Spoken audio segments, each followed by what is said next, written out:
বন্ধুদের সাথে স্নান করতে গিয়ে জলঢাকার নদীতে তলিয়ে মৃত্যু হলো এক নবম শ্রেণীর ছাত্রের। সেই ছবি তুলে ধরছি বাংলা টিভি একাই 100 চ্যানেলের পর্দায়। শুক্রবার দুপুর নাগাদ এই ঘটনায় চাঞ্চল্য ছড়িয়ে পড়ে ধূপগুড়ির মাগুরমারি 2 নং গ্রাম পঞ্চায়েতের পাটকিদাহ এলাকায়। জানা গিয়েছে, রন হোসেন বয়স 14 নামে নবম শ্রেণীর ছাত্র বন্ধুদের সাথে জলঢাকা নদীতে স্নান করতে যায়।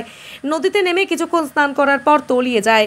বন্ধুরা টের পেয়ে চিৎকার জুড়ে দেয়। তা শুনে আশপাশের লোকজন ছুটে এসে নদীতে তল্লাশি শুরু করে।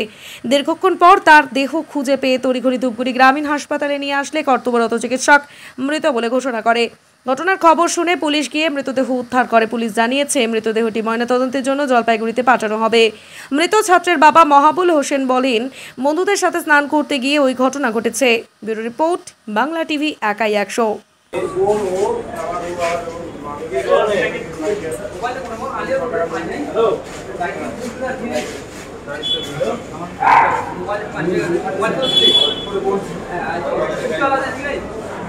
কি হয়েছিল? ঘটনাটা হয়েছিল, ওরা নদী স্নান করতে গিয়ে ডুবে গেছিল। 5-6 জন গেছিল, তার মধ্যে একজন ডুবে গেছিল। অনেকক্ষণ প্রায় 1-1.5 ঘন্টা পর খুঁজে পাওয়া হয়েছে। কোন নদী? এটা হচ্ছে জলঢাকা নদী। কি অবস্থায় পাওয়া গেল? যেটা আমরা দেখলাম, তো তাতে তো 99% নেই, আর কি 1% মতো আছে। তারপর ডাক্তারবাবু দেখলো, দেখার পর বলে কি মারা গেছে। হাসপাতালে নিয়ে আসছে? হ্যাঁ, হাসপাতালে নিয়ে আসছে। কি নাম? ওর নাম হচ্ছে সাবিব আহমেদ। কত বছর বয়স? ওর বয়স 16 বছর বয়স। পড়াশোনা করতো? পড়াশোনা ক্লাস 9-এ করে। ক ভাই কয় বোন? ওরা এক ভাই এক বোন। কোথায় দুর্ঘটনাটা? এটা হচ্ছে জাকইখানা পাটকিদাহ। পাটকিদাহ কোন জায়গা? জাকইখানা পাটকিদাহ।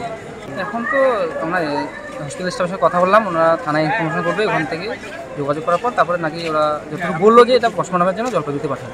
আপনারাই উদ্ধার করেন নদী? হ্যাঁ, আমরা সকল গ্রামবাসী সঙ্গে আমাদের যে তোমার থানাকে ইনফরমেশন করা হয়েছে, থানা বিডিওকে জানা হয়েছিল, বিডিও তারপরে ফায়ার ব্রিগেডে জানা হয়েছে। সবাই আসলো। আসার সময় আমরা যখন বাইকে নিয়ে আসতেছি, রাস্তায় আমরা বিডিও স্টাফের একটা গাড়ি পাই, সেই গাড়িতে করে নিয়ে এসে নিয়ে আসার পরে ডাক্তারবাবু ডাক্তারবাবু দেখার পর বলে যে মারা গেছে। আপনার নাম? আমার নাম হচ্ছে ফরিদুল হক। কি হয় আপনার? আমার ভাই হয়। এটা 3টার দিকের ঘটনা। 3টার পরে আমরা জানতে পারলাম এরকম ব্যাপার। তারপরে আমরা কমসে কম 1-150 লোক খুঁজলাম। খোঁজার পরে ওকে 40 মিনিট পর উদ্ধার করা হলো। উদ্ধার করে তো তা তো অজ্ঞানী অবস্থায় ছিল। তারপরে আমরা ধূপগুড়ি হসপিটালে, স্থানীয় হসপিটালে নিয়ে আসি। আসার পর ডাক্তারবাবু দেখে কোথায় যায়? নদীতে চান করতে গেছিল। কতজন মিলে গেছিল? আচ্ছা, মানে বন্ধুরা মিলে সবাই। তাদের মধ্যে থেকে ওই বিপদে ওই পড়ছে বিপদে।